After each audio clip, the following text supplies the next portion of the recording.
Hi guys, this is Alea Jan and welcome back to my YouTube channel. So for today's video, magkano nga ba yung kailangan mong ipunin or kailangan mo na pera bago ka makapunta dito sa Hong Kong? So paano nga ba yun or magkano yung kailangan mong paghandaan na pera? Ayan, so unang-una ang Hong Kong is lahat sa'yo ang gastos. Sa amo is yung ticket mo papunta dito sa Hong Kong tsaka yung sa OWA na bayaran.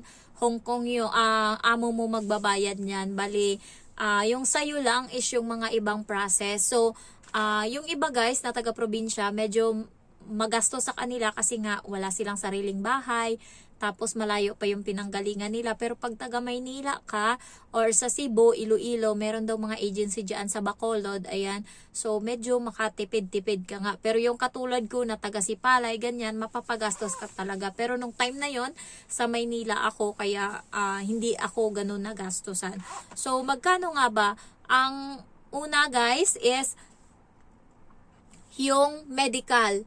Dati 5,000 pero baka mahal na ngayon, di natin alam, baka mura na yung 5,000 na medical. Pero guys, ano lang yun, good for 2 months ba yung medical na or 3 months? Nakalimutan ko, 2 months ata or 3 months lang yung valid ng medical mo. Pag lumagpas ng 3 months tapos hindi ka pa nakaalis, another medical ka na naman. Kaya kailangan, kasi yung ibang agency kasi, pagka is medical muna sila agad. Pagka halimbawa, natanggap ka na ng or pumasa ka sa interview ng Hong Kong agency. Pagkapasa mo nun, requirements nila agad is medical. Kasi para doon pa lang sure nila kung ipupush through or itutuloy ba nila yung qualification or yung tawag nito, yung data mo or yung application mo na ihanap ka nila ng amo dito sa Hong Kong. Kasi mamaya may amo ka na tapos hindi ka pala fit to work. So sayang lahat. Kaya pagka ganun ang ginagawa ng ibang agency, pagka pasa mo sa interview nila is pinapamedical nila agad. Depende yun sa agency. Yung agency ko is hindi mo na ako pinamedical unless wala akong amo. Pero may iba na kahit wala ka pang amo, pinapamedical ka nila. So normal yun. Ang problema doon kasi kapag nag-medical ka na nga na wala ka pang amo. So ngayon nag-antay ka ng mga 1 buwan mahigit bago ka nagka-amo. So bago ka mag-flight, expire na yung medical mo kasi 3 months lang yon. Ang mangyayari, another medical ka na naman. Ganon yung mangyayari nun. So mas maganda talaga yung agency mo is hindi mo na nagpapamedical bago ka magkaroon ng amo. Ayan. Pero may din naman yan. May maganda at hindi maganda. Maganda siya kasi malaman mo agad na may sakit ka or mahinto yung pag-process mo. Kaysa naman sa may amo ka na, tsaka mo nalaman na may TB ka pala, so sayang. Wala kang magagawa kasi nga may TB ka na. Ganyan yung nangyari sa akin nung una. Natanggap ako doon sa Jedigal na na interview sa yon agency ng Hong Kong. So natanggap ako. Ngayon binigyan ako ng para sa medical. So nung nandun ako sa medical, physical exam, hinipo yung dede ko, may bukol. So, ngayon, pinapunta ako sa doktor. Tapos, ang sabi sa akin, quotation ng private hospital, 15,000 daw yung gagastusin ko. Ano pa yun may PhilHealth pa ako nun, sabi niya. Sabi niya kasi madugo daw yung gagawin. So, ngayon, tinigil ko yung application ko. Kasi nga, hindi na ako makakalis, hindi ako fit to work. Kasi may bukol yung dede ko. Ngayon, nagpunta ako sa sa medical nakalimutan ko na, East Avenue Medical sa may Diliman, sa may Quezon City. Taga dyan ako, harap lang namin yan yung hospital na yan. Lakad lang. So, nagpa-check up ako doon, tas sabi ng doktor, ultrasound ko, tas nakita nga, 2 yung bukol. Isa dito malaki, 2.5, and isa dito maliit, baby pa. So, ngayon, sabi niya, okay naman, kasi benign naman daw yung bukol ko kasi fibroadenoma. Pero sabi ko kasi mag-a-abroad ako, so kailangan kong matanggal yan. Kaya in-schedule ako. Umabot pa ng 1 month yung schedule sa akin bago ako nagkaroon doon ng slot para ma-operahan. So nung iniwa ako, gising ako. Sabi nung private hospital, madugo daw yung gagawin. Hindi naman madugo kasi nga nakikita ko nga nararamdaman ko nga na hinihiwaan ako na ginugupit yung sa loob. So yung anesthesia ng doktor, tinipid niya ako guys. parang isang turok, isa, tas hiniwa agad. Kakaturok lang hiniwa agad, hindi muna inano ba, hindi man lang muna hinayaan na umano yung anesthesia. Ramdam ko talaga paghiwa, nagsabi pa ako, aray, puta talaga. Tas nakita ko, paghiwa, puti pa muna, tas biglang dumugo, tumulo na yung dugo. Tas yun, nakita ko, tas pinupunasan niya, tas nakikita ko, ganun lang ako. Tapos, ang tagal ng paggupit niya, nanginginig na yung katawan ko dahil sa anesthesia, tsaka yung air ko nakatutok sa akin. Tapos nung sabi, malapit na, sabi ko, ay salamat, konti na lang. Nagulat yung doktor. Sabi niya, nararamdaman mo? Sabi ko, opo. Sabi niya, ay ang galing. Sabi niya, nararamdaman mo pala, buti na tiyaga mo na yung anesthesia hindi tumalab. Sabi ko, oo, yun, kaya naging fit to work ako, kaya naka-apply ako dito sa Hong Kong. Kaya ang mangyayari kapag yung agency nyo is, dalawang beses kayong pag-medicalin, yun yung magastos. And then next na paghahandaan nyo is yung TESDA. Ang pinakamura na ngayon na bayaran sa TESDA is 5,000. Yun yung domestic work NC2. So 3 days nyo yun na aasikasuhin or 2 days kayo na magte-training, tas yung isang araw yun yung assessment nyo. So, may nagtatanong sa akin kung may bumabagsak pa dyan kahit daw may amo na sila, ganyan. Walang pakialam yung TESDA guys, kung may amo ka na, kung direct hire ka, kung ano ka. As long as hindi mo inayos yung pag-training doon at maldita ka, pwede kang bumagsak. Meron akong kasamahan bumagsak. Kasi kasalanan niya. Wala na nga silang trabaho, matigas pa yung ulo. So ako na may trabaho, talagang tinatry ko yung best ko para maka-attend ng seminar. So sila is late na dumating. Kung kalahating araw na lang sila tas walang nalalaman, tapos umalis pa sila nung gabi na nagtuturo ng kung paano mag-vacuum. So pinagalitan sila, sabi ng nagte-training. So ngayon, isasalang kita doon sa kasi nandun yung pangalan mo, wala kang alam. Turuan nyo nga to doon, sabi niya ganun. So pagdating doon, babae yung nag-assess sa kanila, sa amin yung bakla, nakapasa kami lahat, kahit yung isa pasang awa na, kahit yung brush ng toilet bowl, binrush niya sa saig na nagmumura na talaga yung bakla. Ay, punyeta, bakit mo binrush yan? Dahil hindi mo ba alam na amoy tae yan? Sabi gano'n ng bakla. Pero nakapasa siya kasi nga sa ugali, tsaka depende din sa assessor kung mabait.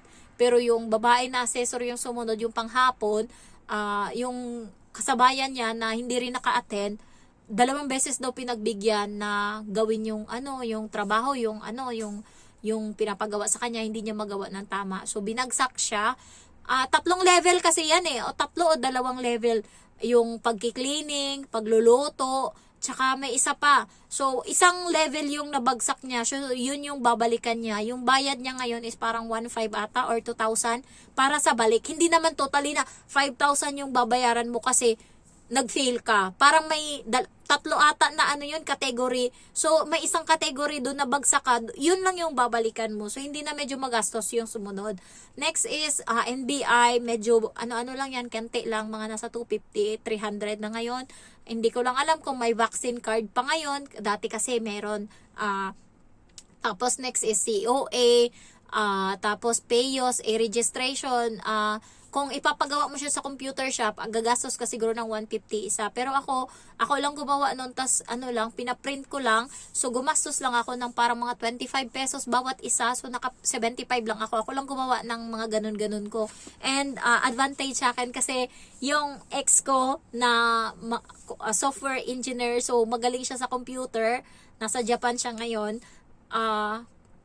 Siya yung gumagawa ng ganyan ko bago ako nag-apply dito kasi friend pa din kami kahit naghiwalay na kami. So, kung ano kahit biodata ko, siya gumagawa niyan. Kahit hanggang ngayon, ipapagawa ko. Basta tanungin niya lang ako kailan mo kailangan. Ganon. So, pinagawa ko sa kanya yung Certificate of Employment ko. Sinulat ko lang sa papel kung ano yung mga tapos tinype niya na doon sa laptop niya and sinend niya sa akin PDF para pwede ko ma-print. So, ganun yung nangyayari sa akin. And then, ano pa ba yung kailangan? Ang PIDOS is 100 lang yung bayad. Yung OWA is sagot na ng amo mo yan. So, ang magagastusan ka lang, pamasahe, pagkain. Kasi yung pamasahe, magtsatsaga ka nag-a-apply ka, punta ka ng ganito, punta ka ng ganyan. Dito na talaga ako namulat sa Maynila, dito na ako. Kaya, mula sa agency ko, nilalakad ko lang yan hanggang sa may trainingan ko ng TESDA. Kasi yung agency is sa may likod ng Ermita, sa may US Embassy.